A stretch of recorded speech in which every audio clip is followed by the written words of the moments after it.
কোনো একটা কারণে কেউ অজ্ঞান হয়ে গেছে, সাধারণভাবে তো বোঝা যায় না যে কি কারণে অজ্ঞান হয়ে গেল মানুষ। তো কারণগুলো হচ্ছে রক্তে শর্করার পরিমাণ কমে গেলে, শর্করার পরিমাণ কমে যাওয়া এটা ডায়াবেটিস রোগীর ক্ষেত্রে বেশি হয়। এছাড়া সাধারণ মানুষের ক্ষেত্রেও হতে পারে, কেউ যদি দীর্ঘক্ষণ না খেয়ে থাকে তাহলেও হয়তো হইতে পারে। অথবা অতিরিক্ত রক্তপাত হলে, মানে প্রচুর পরিমাণে ব্লিডিং হলে, কোনো অ্যাক্সিডেন্টে বা কোনো কারণে প্রচুর ব্লিডিং হলে মানুষ অজ্ঞান হয়ে যেতে পারে। এবং হচ্ছে পানি শূন্যতা থাকলে, মানে ডিহাইড্রেশনের কারণে শরীরে পানি যখন কমে যায় তখন মানুষ অজ্ঞান হয়ে যায়। এছাড়া ইমোশনাল স্ট্রেস, ডায়াবেটিক রোগীর কথাটা বললামই, ডায়াবেটিক রোগী যদি ইনসুলিন নেয় এবং তারপরে না খেয়ে থাকে অনেকক্ষণ, তাহলে কিন্তু সে অজ্ঞান হয়ে পড়ে যেতে পারে। এটা অনেকক্ষণ না খেয়ে থাকতে হবে না, মানে ধরেন যে একজন সকালবেলা উঠে খালি পেটে ইনসুলিন নিল এবং প্রায় 1 ঘন্টা সে না খেয়ে আছে, তারপরেও কিন্তু তার মানে অজ্ঞান হয়ে যেতে পারে সে, মানে রক্ত শর্করার পরিমাণ অনেক বেশি কমে যাবে। কারণ ইনসুলিন দিলে ইনসুলিনটা এদিকে শর্করা কমাচ্ছে, আবার ওইদিকে সে খাচ্ছে না ঠিক মতো, তাহলে কিন্তু এছাড়া তাহলে কিন্তু এখানে একটা চান্স থাকে, ওইদিকে সে খাচ্ছে না ঠিক মতো, তাহলে কিন্তু এখানে একটা চান্স থাকে। এছাড়া সাধারণভাবে আমরাও অনেকক্ষণ না খেয়ে থাকলে আমাদের শরীরে ব্রেনে আর কি সুগার যখন কম পাবে, ব্রেনের কিন্তু মেইন খাবার হচ্ছে গ্লুকোজ, যেমন গতকালকেও বলেছিলাম। তো ব্রেনে যখন ইয়াটা না পাবে, গ্লুকোজটা না পাবে, শর্করাটা যখন ব্রেন পাবে না, তখন অজ্ঞান হয়ে যাবে। আচ্ছা, এছাড়া অজ্ঞান হয়ে গেলে কি করতে হবে? কি অজ্ঞান হয়ে গেলে প্রথমেই দেখতে হবে সে নিরাপদে আছে নাকি, তাকে নিরাপদ জায়গায় সরাই দিতে হবে, তাকে শুইয়ে দিতে হবে, মানে অজ্ঞান হয়ে গেছে তাকে টানাটানি করে আগে শোয়াতে হবে। হ্যাঁ, এরপরে 2 পা উঁচুতে তুলে ধরতে হবে। আমরা কিন্তু আসলে সাধারণভাবে আমরা জানি না যে ডাক্তার কি আছে, কি কারণে অজ্ঞান হয়ে গেল, এটা কিন্তু বুঝতে আমাদের একটু সময় লাগে।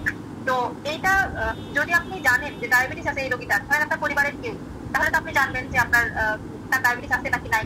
অথবা ডায়াবেটিস না থাকলেও কেউ যদি দীর্ঘক্ষণ না খেয়ে থাকে, তাহলেও ধরে নিতে হবে তার রক্তে সুগার কমে গেছে, মানে শর্করা কমে গেছে। শর্করা কমে গেলে তাকে হচ্ছে আগে সুগার খাওয়াতে হবে, মানে মিষ্টি জাতীয় খাবার খাওয়াতে হবে। অথবা যদি সে চেতন না থাকে, মানে তার যদি চেতনাই না থাকে, জেগে না থাকে, কোনোভাবে সে খেতে পারছে না, একেবারে ফ্রি, সাধারণত কিন্তু আনকনসিয়াস হয়ে যায় যখন আমরা শুরুতে, কিন্তু খাওয়ার মতো একটা অবস্থা থাকে, মানে সে আনকনসিয়াস হয়ে যাচ্ছে, ঝিমাচ্ছে, কিন্তু তখন একেবারে ফেইন্ট হয়নি। এরকম হলে আমরা তাকে চিনির শরবত অথবা কোনো ক্যান্ডি হোক বা যে কোনো কিছু মিষ্টি যেটা হাতের কাছে পাওয়া যায়, সেরকম একটা কিছু তাকে খাওয়াতে হবে।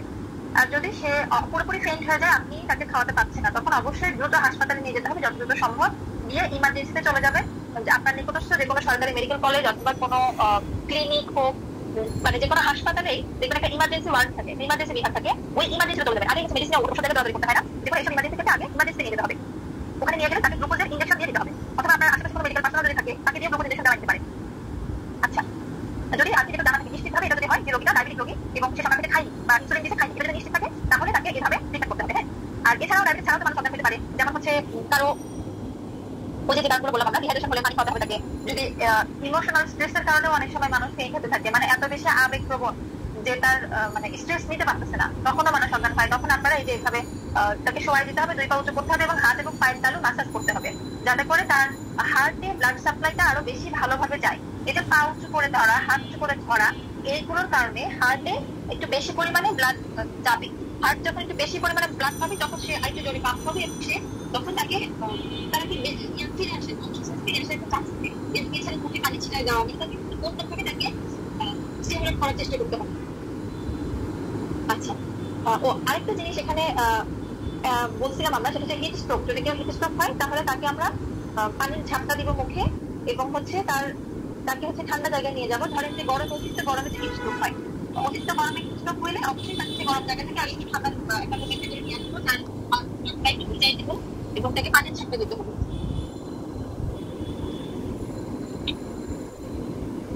আর যদি সে পানি খেতে পারে, মানে খাওয়ার অবস্থা থাকে, অবশ্যই তাকে পানি অথবা যে কোনো ফলের জুস খাওয়াতে হবে। আচ্ছা, এখন আমরা যাই ডায়াবেটিক রোগীর জন্য সতর্কতা। এখন ডায়াবেটিস একটা বড় ইস্যু, ডায়াবেটিক রোগী কিন্তু ঘরে ঘরে থাকে এখন। এটা একটা জেনেটিক ডিজিজ এবং আমাদের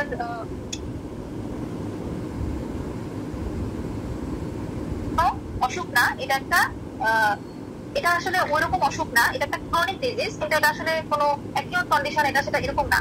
তো এটা যদি নিয়ন্ত্রণে রাখা হয়, তাহলে ডায়াবেটিক রোগীর জন্য এটা আসলে লাইফস্টাইল চেঞ্জ করতে পারবে ডায়াবেটিক রোগী, লাইফস্টাইল চেঞ্জ করতে পারলে ডায়াবেটিক রোগী সবকিছু ভালোভাবেই সাধারণ মানুষের মতোই লাইফ লিড করতে পারে। এখানে হেলদি লাইফস্টাইল মেনটেন করাটাই মূল কথা।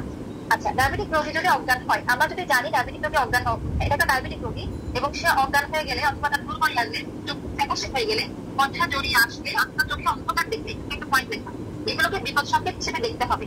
এটা কিন্তু বিপদ সংকেত, এটা আপনার জানা উচিত। কারণ এই যে ডায়াবেটিসের পেশেন্ট কিন্তু দুই ভাবে অজ্ঞান হয়। একটা হচ্ছে তার গ্লুকোজ লেভেল বেড়ে যেতে পারে, অথবা তার গ্লুকোজ লেভেল কমে যেতে পারে। এতক্ষণ আমরা যেটা বলে আসছি সেটা কিন্তু গ্লুকোজ লেভেল কমানো হয়, মানে রক্তে শর্করার পরিমাণ, রক্তের চিনির পরিমাণ কম হয়ে গেলে ডায়াবেটিক রোগী অজ্ঞান হয়ে যেতে পারে। অথবা রক্তে যদি শর্করার পরিমাণ অনেক বেড়ে যায়, তাহলেও কিন্তু ডায়াবেটিক রোগী যে এই ধরনের সিমটম থাকে, হয় অজ্ঞানও হইতে পারে, অথবা দুর্বল লাগবে অনেক বেশি, চোখ মুখ থাকার সময় যাচ্ছে, কথা জড়ায় যাচ্ছে, অন্ধকার দেখবে, এই ধরনের সিমটম গুলো হবে। এটা কিন্তু আরো সিরিয়াস। হ্যাঁ, যে রোগীটা একটু আনকনসিয়াসলিতে এবং সে সকাল থেকে না খাওয়া, তাকে আমরা একটু চিনি খাওয়াই দিলে সে আমার উঠে বসবে, আপনার ওখানে হাসপাতালে যাওয়ার দরকার হবে না। কিন্তু যখন রোগীটা ডায়াবেটিস লেভেল অনেক বেড়ে যাচ্ছে, তখন কিন্তু এটা তার জন্য জীবন ঝুঁকি, একদম খুব ইমার্জেন্সি আর কি, ওটা আরো বেশি ইমার্জেন্সি। তো এই দেখেন, আপনি যদি জানেন এই লোকটা নিয়মিত ওষুধ খায়, সে ইনসুলিন নেয়, এরকম ডায়াবেটিক রোগীর ক্ষেত্রে রক্তে শর্করার পরিমাণ কমে গিয়ে অজ্ঞান হতে পারে। কথাগুলো কিন্তু আপনারা বুঝবেন। এখানে কি বলা হচ্ছে, আপনি আপনার পরিবারের মানুষ তো কেউ কেউ আছে ডায়াবেটিসের ওষুধ ঠিক মতো খায় না, তো আবার কেউ আছে না, সে ঠিক মতো ওষুধ খাচ্ছে, ইনসুলিন নিচ্ছে, সবকিছু মেনটেন করার চেষ্টা করে। তো এরকম দুই ধরনের লোক থাকে। হ্যাঁ, তো যারা ওষুধ খাচ্ছে, ইনসুলিন নিচ্ছে, এরকম রোগী হঠাৎ করে একদিন অজ্ঞান হয়ে পড়ে গেল, আপনি কিন্তু অবশ্যই মাথায় আনবেন যে ইনার গ্লুকোজ লেভেল কমে গেছে, কারণ সেটা আসলে ইনসুলিন নেয়, সকালে ইনসুলিন নিছে, হয়তো ভাতটা তো খাইছে, কিন্তু কোনো একটা কারণে অজ্ঞান হয়ে গেল। হতে পারে তার ইনসুলিন লেভেলের ডোজটা সেদিন বেশি হয়ে গেছে, অথবা তার খাবারের পরিমাণে গ্লুকোজটা অনেক কম ছিল, বা এরকম কিছু একটা হতে পারে। তো সেক্ষেত্রে ওই রোগীকে গ্লুকোজ খাওয়াতে হবে, অথবা চিনি খাওয়াতে হবে, অথবা তাকে গ্লুকোজ ইনজেকশন দিতে হবে, যদি সম্পূর্ণ আনকনসিয়াস হয়। আরেকটা জিনিস যেটা বললাম, যদি ডায়াবেটিসের রোগী কোনো ওষুধ খাচ্ছে না, সে চিকিৎসা নেয় না, যেখানে পায় সেখানে মিষ্টি খায়, এরকম কিন্তু অনেকে থাকে, সবসময় মিষ্টি খেতে থাকে, ডায়াবেটিস তার যে বেড়ে 30 হয়ে যাচ্ছে, তার ডায়াবেটিস 29-30, সে যখন কমায় চলে যাবে, এটা তার মানে এটা সে ফিল করতে পারতেছে না।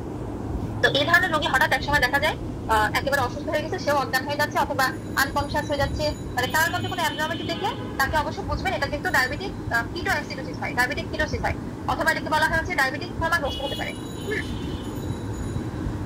তো এইখানে এটা অবশ্যই দ্রুত হাসপাতালে নিতে হবে।